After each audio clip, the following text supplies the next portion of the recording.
The notification sound woke me at 3:47 a.m. Then another, then another. Then my phone started buzzing continuously, like someone was calling over and over, except it wasn't calls. It was notifications. Hundreds of them, thousands. I grabbed my phone from the nightstand, squinting at the screen.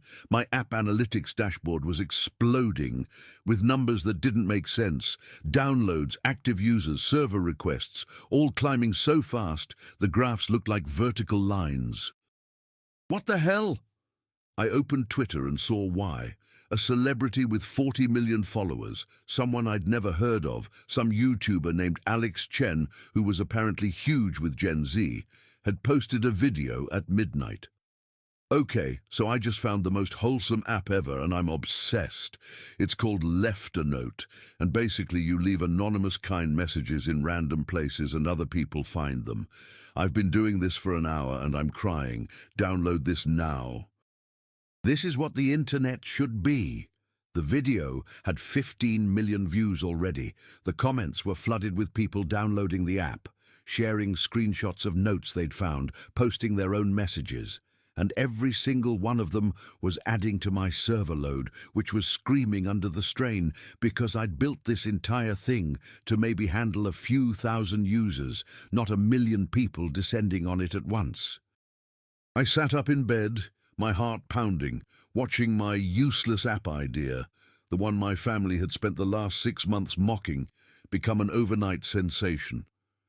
The app had started as a simple idea.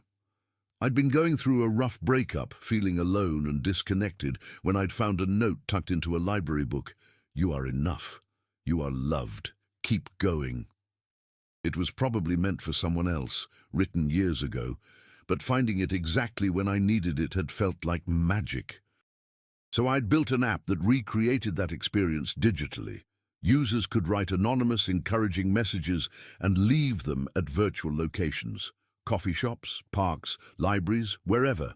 Other users in those locations could find the notes, read them and leave their own. No likes, no followers, no profiles, just kindness anonymously shared. I'd thought it was beautiful. My family had thought it was stupid. You're wasting your time on a feelings app, my brother Marcus had said at Sunday dinner when I'd explained the concept. Marcus was a software engineer at Google, and he'd made sure everyone knew that his job was more important than my freelance development work.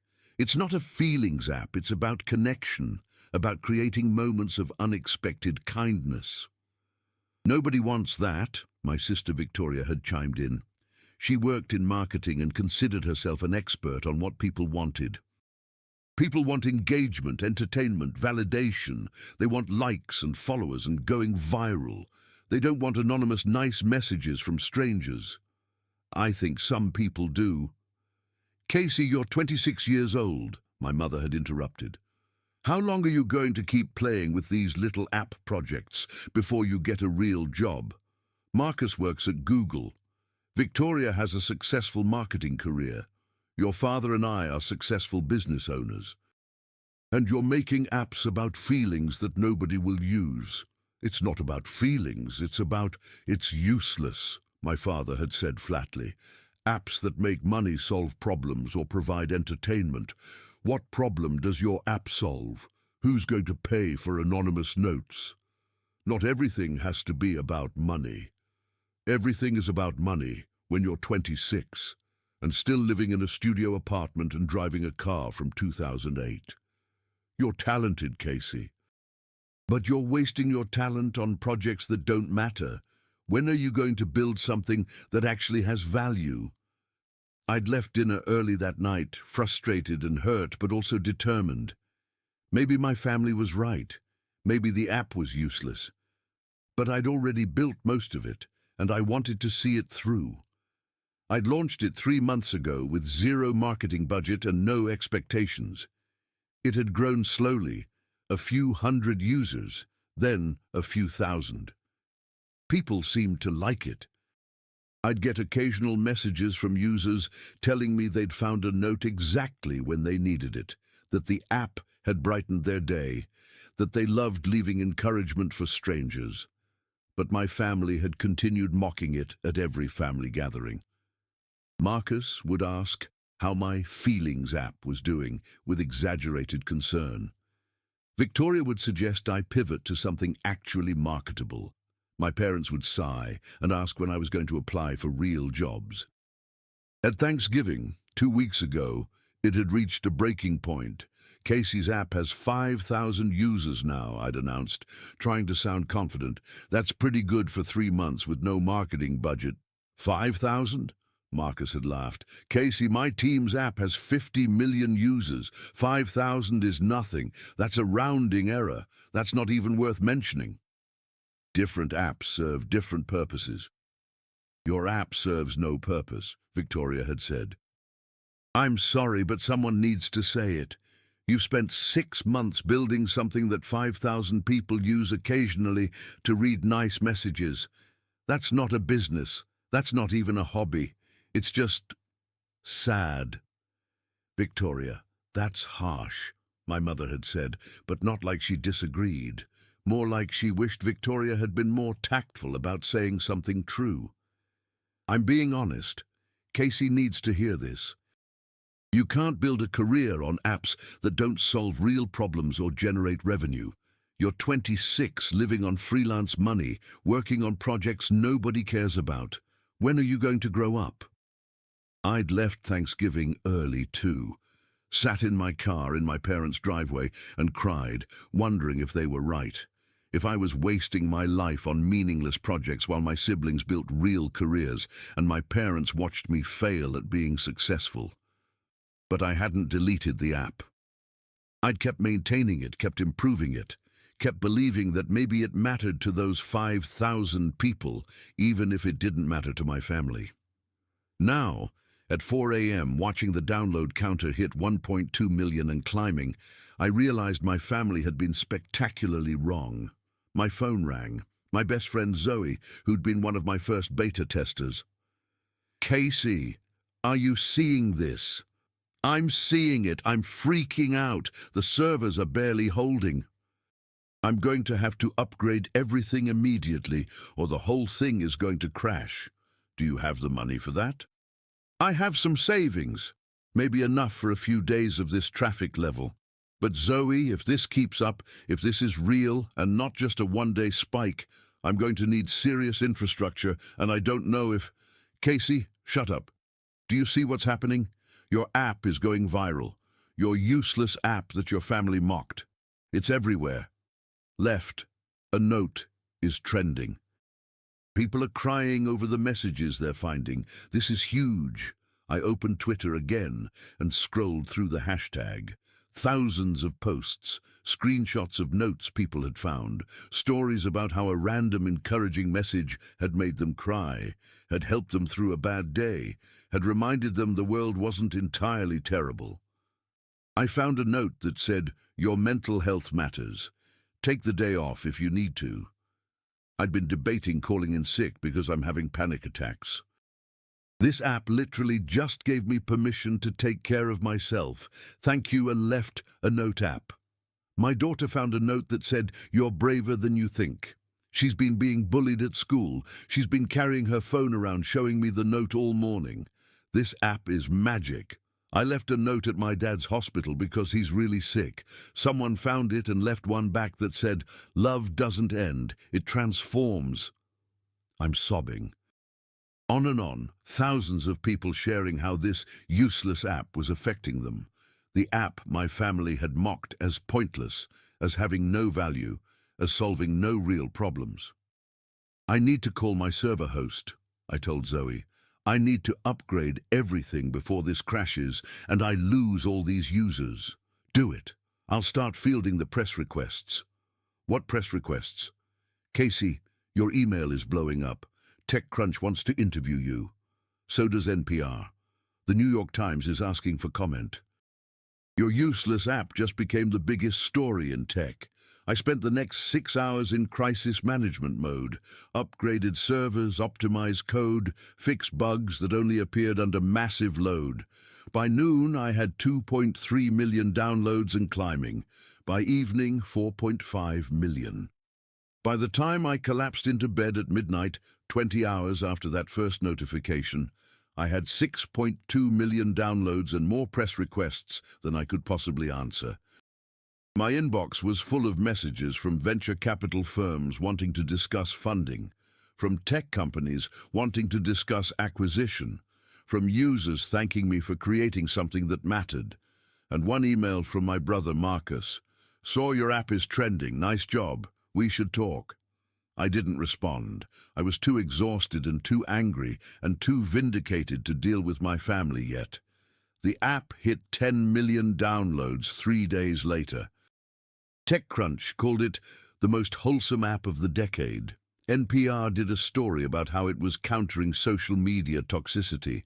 The New York Times wrote a feature about anonymous kindness in the digital age. And venture capital firms were offering me term sheets with valuations I couldn't comprehend. 8 figures for my useless app about feelings that nobody supposedly wanted. I took a meeting with a firm that specialized in social impact investing.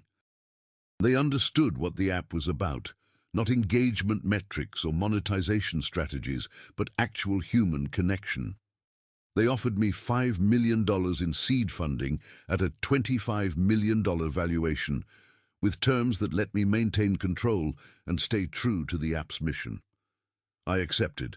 1 week after that 3:47 a.m. notification, I was a millionaire. More importantly, I was the founder of an app that 15 million people were using to make the world slightly less terrible. My family called. All of them, one after another, wanting to congratulate me, wanting to hear about the funding, wanting to suddenly take interest in the app they'd spent months mocking. I ignored the calls. Let them go to voicemail. Listen to the messages later. "Casey, it's Marcus. Congrats on the app blowing up. I always knew you had talent. We should grab coffee and talk about your infrastructure. I have some ideas." "Casey, Victoria here. Oh my God, I saw the Times article. I'm so proud of you. I'd love to help with your marketing strategy. We should definitely collaborate. Casey, it's Mom. Your father and I saw the news about your funding. We're so proud of you, honey. Call us back. We want to hear all about it." Casey, Dad, congratulations on your success. I always knew you'd figure it out eventually. Let's have dinner this week and discuss your business strategy. I have experience building successful companies, and I'd love to help. One day I didn't call any of them back. Not yet. I was too busy running a company that had gone from 5,000 users to 15 million in a week. Too busy hiring developers and designers and support staff. Too busy trying to scale infrastructure and maintain the app's core mission, while suddenly having resources I'd never imagined. But I also wasn't ready to face them.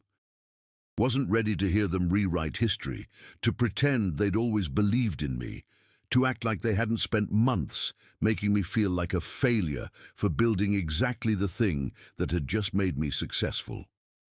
2 weeks after the app went viral, my family showed up at my apartment, all of them, unannounced. I opened the door to find Marcus, Victoria, and both my parents standing in the hallway.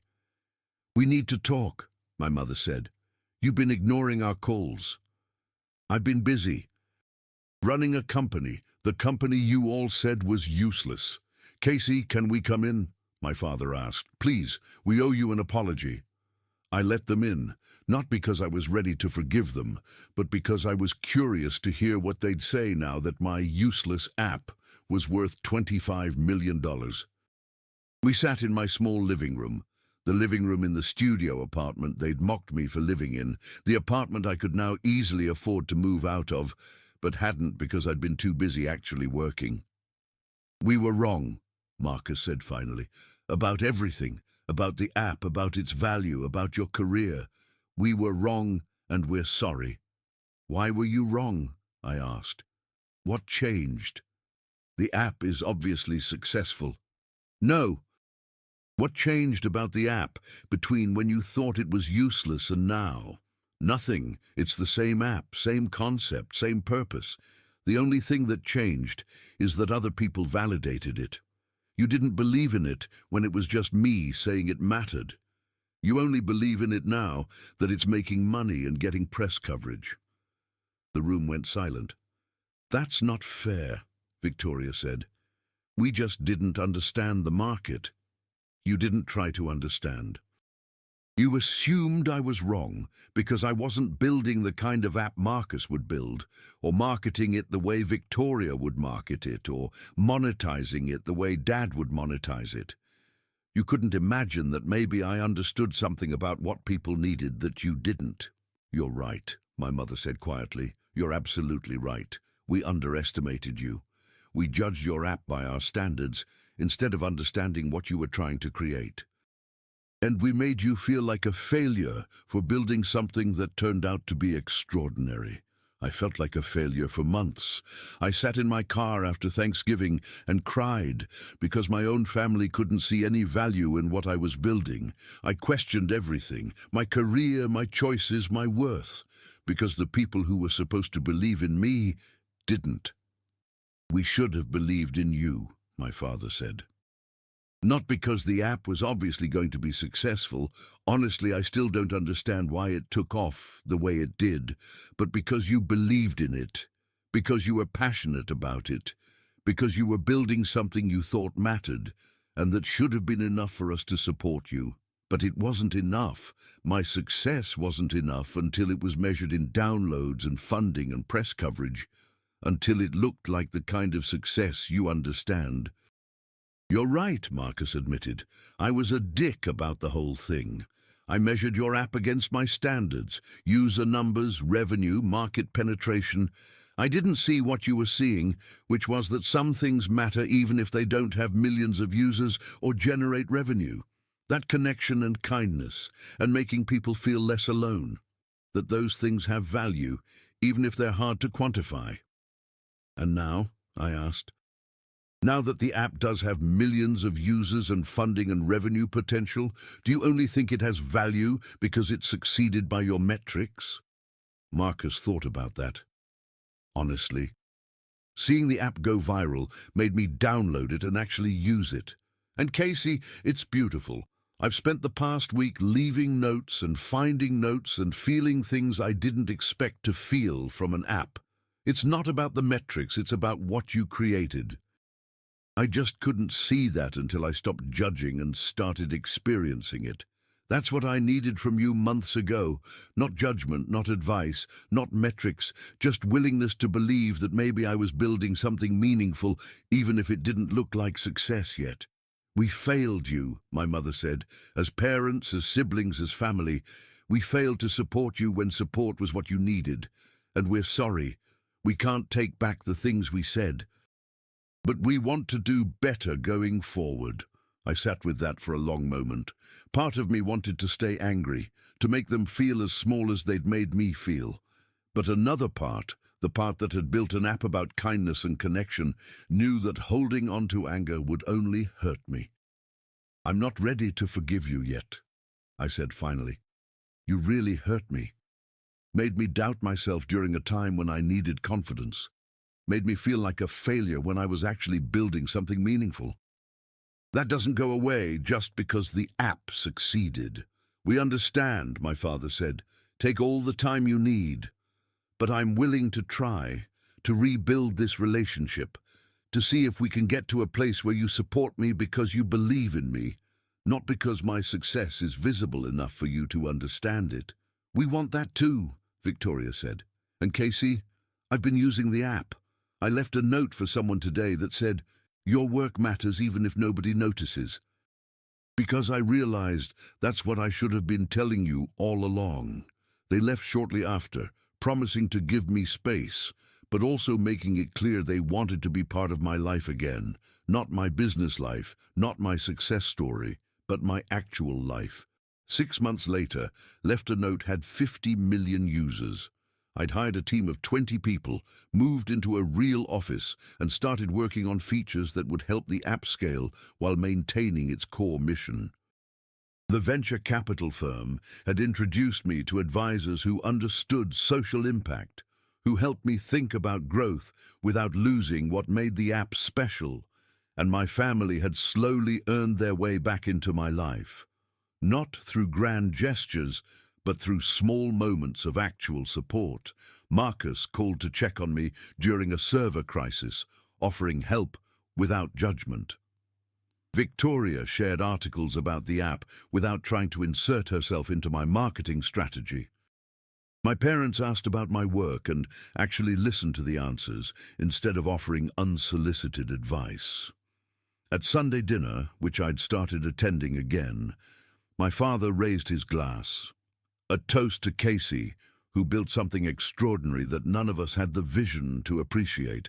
We're proud of you, not because your app is successful, but because you had the courage to build something you believed in, despite everyone telling you it was useless. Hear, hear, Marcus added. And Casey, I've been thinking about what you built, about how you created something that prioritizes human connection over engagement metrics. It's making me rethink what I'm building at Google. You didn't just create a successful app. You changed how I think about technology. That's the real success, I said, not the downloads or the funding. The fact that people are using this app to make each other feel less alone. That they're taking time out of their day to leave encouraging messages for strangers. That's what I was trying to build all along. We see it now, my mother said. Finally. And we're sorry it took us so long. My family had mocked my useless app idea. They told me I was wasting my time, wasting my talent, wasting my life on a feelings app that nobody wanted. They'd made me feel like a failure for building something that didn't fit their definition of success. Then the app hit 1 million downloads in one night, then 10 million, then 50 million, and they'd learned that their definition of success was too narrow. That value wasn't just measured in metrics, they understood. That sometimes the useless ideas are the ones that matter most, because they solve problems so fundamental we forget they're problems, like loneliness, disconnection, and the human need to know someone, somewhere, cares. I'd built an app about anonymous kindness. In the process, I'd taught my family a lesson about the kindness they'd failed to show me, that believing in someone shouldn't be conditional on their success being visible. That support should come before vindication, not after. They'd learned.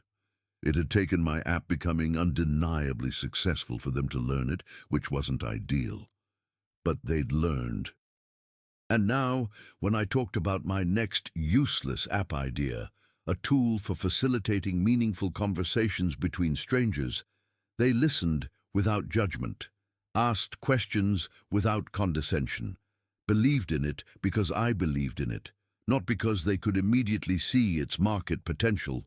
My family had mocked my useless app idea until it hit 1 million downloads in one night and proved that the most valuable things we build aren't always the things that look valuable from the outside.